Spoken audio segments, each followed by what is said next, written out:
हमें स्टोरी 2 हफ्ते बाद से दिखाई जाती है। दिवाली वाले दिन लीला बाबूजी को अनुपमा की शिकायत करती है। धनतेरस चली गई, छोटी दिवाली चली गई, लेकिन फिर भी अनुपमा अभी तक वापस नहीं आई।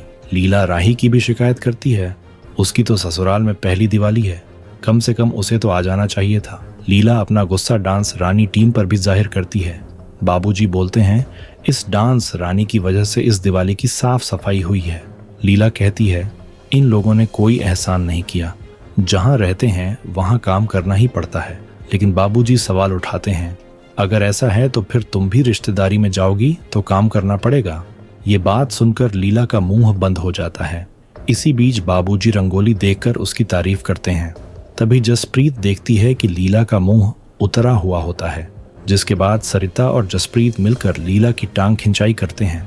बाबूजी कहते हैं अनुपमा ने राही के लिए बहुत तपस्या की थी, इसलिए उन्हें खुशियों में रहने दो, क्योंकि खुशियों में ही असली दिवाली है।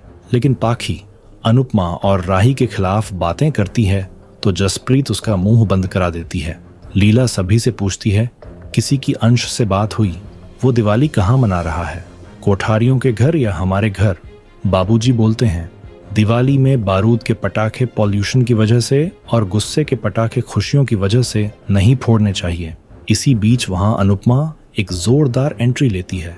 उसे देखकर सभी बेहद खुश होते हैं। अनुपमा सभी को दिवाली की शुभकामनाएं देती हैं। तभी अनुपमा भारती को चलते हुए देखकर हैरान रह जाती है।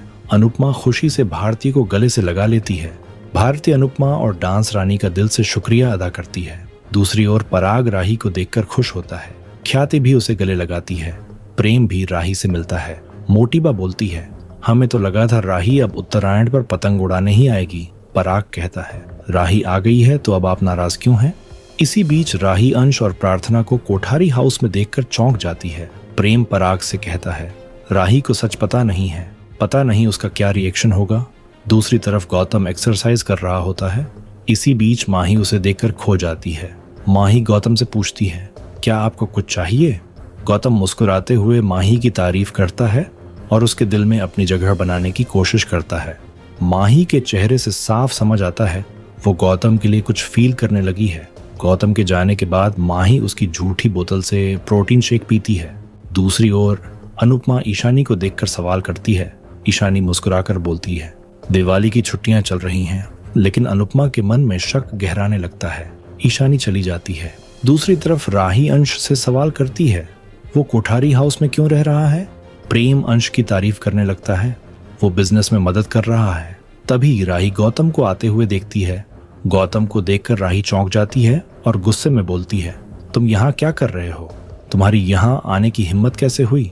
तभी मोटीबा कहती है गौतम को हम लेकर आए हैं और अब गौतम जी यहीं रहेंगे। राही हैरान होती है। इसी बीच माही गौतम से कहती है हमारी क्लाइंट के साथ वीडियो कॉन्फ्रेंस है। पराग राही से बोलने लगता है तुम फ्रेश हो जाओ, हम इस बारे में बाद में बात करेंगे।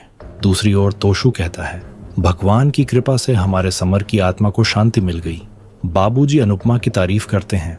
किंजल अनुपमा से उसकी द्वारका की ट्रिप के बारे में पूछती है तो अनुपमा बताती है इस ट्रिप से अब मैं खुलकर सांस ले पा रही हूँ। मुझे इतनी खुशी है मैं बयान भी नहीं कर सकती। लीला कहती है ट्रिप की फोटो तो दिखा दो। अनुपमा जवाब देती है वहां सिर्फ मैं, मेरी बेटी और कान्हा जी थे, तो कैमरा कहाँ से लाती? इसी बीच तोशु बताता है मैंने एक बड़े रेस्टोरेंट में नौकरी ज्वाइन कर ली है। इस बार मैं कोशिश करूंगा कोई गलती ना करूं। अनुपमा खुश होती है। दूसरी तरफ राही मन ही मन गुस्सा होती है। प्रेम उसे संभालता है और उसे शांत रहने के लिए बोलता है। राही कहती है सब कुछ ठीक हुआ था, लेकिन हमारी खुशियों पर फिर से दाग लग गया है। प्रेम समझाता है कुछ नहीं हुआ है, हम कुछ गलत नहीं होने देंगे। राही दुखी होकर बोलती है मेरी खुशी टिकती क्यों नहीं है? मैं मम्मी के साथ बहुत खुश थी, लेकिन घर आते ही मुझे इतना बड़ा झटका मिल गया। प्रेम उसे तसल्ली देता है आज दिवाली है, हम त्योहार को अच्छे से सेलिब्रेट करेंगे। वो राही को तैयार होने के लिए कहता है। इसके बाद सभी पूजा के लिए इकट्ठा होते हैं। तभी मीता माही को लेकर आती है। माही को सुहागन के रूप में देखकर सभी हैरान होते हैं। मीता गुस्से में बोलती है आजकल इसके लक्षण कुछ ठीक नहीं लग रहे। वो माही से पूछती है प्रार्थना की शादी में तुमने आर्यन के लिए श्रृंगार किया था, लेकिन आज किसके लिए किया? माही गुस्से में कहती है गौतम के लिए किया है। ये सुनकर सभी चौंक जाते हैं। मोटीबा गुस्से में माही को थप्पड़ मार देती है। तभी माही इस सपने से बाहर निकलती है और घबरा जाती है। मोटी बा राही को आरती करने के लिए कहती है। राही आरती करती है और दूसरी ओर अनुपमा आरती करती है। अनुपमा को अनुज की याद आती है। वो अनुज से कहती है, अब तो आप खुश हैं ना? अब मेरे और राही के बीच सब ठीक हो गया है। दूसरी तरफ राही अनुज से माफी मांगती है। दोनों अपने परिवार में सब ठीक करने के लिए भगवान से प्रार्थना करती हैं। ख्याति प्रार्थना को आरती करने के लिए बुलाती है। तभी गौतम भी आगे आता है। सभी हैरान होते हैं। गौतम माफी मांगता है और पीछे हट जाता है। प्रार्थना और अंश आरती करते हैं। इधर ईशानी के फोन पर बार बार मैसेज आ रहे होते हैं। अनुपमा को शक होता है। दूसरी तरफ राजा को भी मैसेज आते हैं तो परी को उस पर शक होता है। इसी बीच मोटीबा गौतम को आरती करने के लिए बुलाती है। गौतम आरती करता है तो पराग मन ही मन गुस्सा होता है। माही गौतम को देखती रहती है। दूसरी ओर अनुपमा सामान पैक कर रही होती है। सरिता पूछती है, हमारी ट्रेन कब की है? अनुपमा बताती है, कल शाम की ट्रेन है। कल हम गुजरातियों का नया साल है और हम मुंबई वाले सफर करेंगे।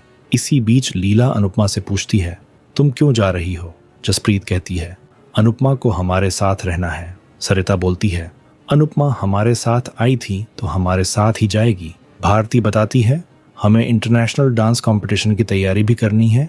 लीला कहती है, प्रार्थना को अनुपमा की जरूरत है। सरिता जवाब देती है, प्रार्थना अपने मायके में है, उसकी माँ उसका ख्याल रख लेगी। लीला पूछती है, क्या तुम राही को छोड़कर चली जाओगी? जसप्रीत समझाती है, मुंबई ज्यादा दूर नहीं है। इसी बीच पाखी फोन पर ईशानी से पूछती है, तुम कहाँ हो? अनुपमा को शक होता है। वो पाखी से पूछती है, ईशानी पढ़ाई छोड़कर क्यों आई है? तभी पाखी को चक्कर आने लगते हैं। अनुपमा उसे संभालती है और उसे आराम करने के लिए कहती है। जसप्रीत लीला से बोलती है, अनुपमा हमारे साथ खुश है, इसलिए आप उसे इमोशनल ब्लैकमेल मत करना। लीला कहती है, तुम भी ऐसा मत करना। बाबूजी कहते हैं, अनुपमा पर कोई दबाव नहीं डालेगा। फिलहाल हम दिवाली खुशी खुशी मनाएंगे। दूसरी तरफ ख्याति पराग से साड़ी के बारे में पूछ रही होती है। पराग कहता है, मुझे इनमें से कोई भी साड़ी पसंद नहीं आई। तभी पराग उसे एक साड़ी देता है। ख्याति खुश होती है, मुझे माफ करने के लिए धन्यवाद। पराग समझाता है, अब सब भूल कर आगे बढ़ते हैं। ख्याति कहती है, मैं खुश हूं क्योंकि मुझे अब आर्यन वापस मिल गया है। पराग हैरान होता है। दूसरी ओर प्रेम राही से कहता है, क्या हम कल रेस्टोरेंट की जगह देखने चलें? राही उदास होती है तो प्रेम बोलने लगता है, शायद तुम्हें दिवाली का गिफ्ट देखकर अच्छा लगेगा। तभी प्रेम के फोन पर मैसेज आता है। राही देखती है तो प्रेम फोन लेकर वहां से चला जाता है। राही परेशान होती है। इसी बीच राही परी को देखती है और उससे पूछती है, तुम उदास क्यों हो? परी बताती है, मुझे राजा पर शक है, वो किसी लड़की के चक्कर में है। राही हैरान होती है, राजा ऐसा नहीं कर सकता। परी समझाती है, प्यार कभी भी किसी से भी हो सकता है, तो शायद राजा को भी हो गया हो। अगर कभी प्रेम के फोन पर बार बार मैसेज आए और वो तुमसे नजर चुरा कर चला जाए तो तुम्हें कैसा लगेगा? राही चौंक जाती है। वो सोचती है, प्रेम मुझे धोखा नहीं दे सकता। अगले एपिसोड में दिखेगा गोवर्धन पूजा के दौरान माही गौतम के करीब जाने की कोशिश करती है।